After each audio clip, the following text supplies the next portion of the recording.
If you guessed that we were going to be talking about the MGM Lions today, then you're 100% correct. So let's jump on it for a Hoofy Hot Minute. All right, check it out. It's just me, your boy Paul, today for a Hoofy Hot Minute. The MGM Lion, what is it? It's a studio mascot for MGM Studios, and the mascot's name is Leo the Lion. So what is the MGM Lion logo?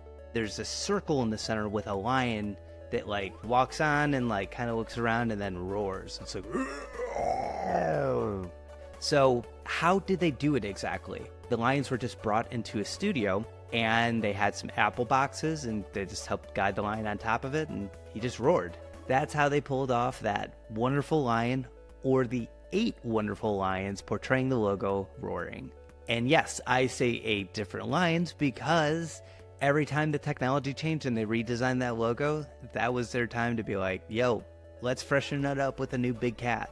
So let's talk about the actors that portrayed Leo. We're going to start with Slats, who portrayed Leo from 1924 to 1928. He was the very first lion, and he didn't actually roar. He just got up on those boxes and just kind of looked around like, what am I doing here, guys? It was then turned over to Jackie from 1928 to 1956. So Jackie was a big portion of the logo, and they were the first to roar. So they got up there. Next, I'm going to shotgun blast a few lions because they only had short-term lengths as the logo just because the technology was moving so quickly. But we have Numa, Telly, and Coffee. And these 3 represented the logos from 1927 to 1935. Unfortunately, there's not much more information about it, except for Coffee has a really cool name, and I totally respect it. Next, we jump to Tanner, who took over for the logo from 1934 to 1956, and then from 1963 to 1967. They used him for 22 years straight, which was awesome, and his roar was even featured when they started doing animated intros, so pretty cool. We then jump to George, who portrayed the lion from 1956 to 1957, and he was very short-lived as the logo lion, and unfortunately there's not much more information on him. Finally, we get to the present lion, which is Leo the Lion. Yes, the mascot's name is Leo, and Leo stepped up to take on the role. So from 1957 until now, with an asterisk, he is the current MGM Lion. And he actually has 2 different intros depending on when you look at his career, because sometimes he goes up and he does 3 roars, roar, roar, roar. Sometimes he does 4 roars, roar, roar, roar, roar.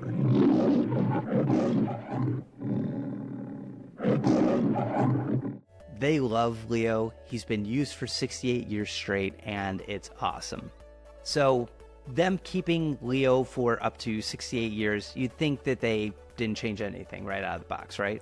No, they did. They changed the logo, obviously, but they also ended up changing his roar because in 1982, they switched it to a tiger sound.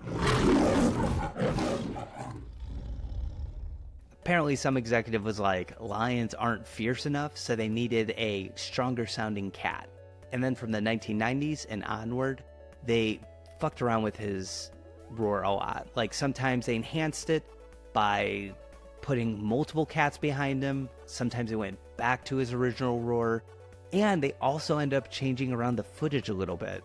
They started enhancing his mane, that big lustrous hair that Leo has, to make him look fabulous. So pretty crazy. Now that asterisk that I mentioned earlier, well, in 2021, because everything was going to Ultra 4K and HD, they didn't have any of that type of footage of Leo, so they digitally recreated him for the intro. So if you look at movies now for MGM, that's still Leo. It was based off of his 1957 performance, but it's CG. So that's the story, folks. Woof. Oh, no, I mean, roar. If you like these Hoofin' Hot Minutes, or if you like the full Hoofin' It in Hollywood podcast episodes, please feel free to like, review, subscribe. Anyways, I'm your host, Paul, and see you later.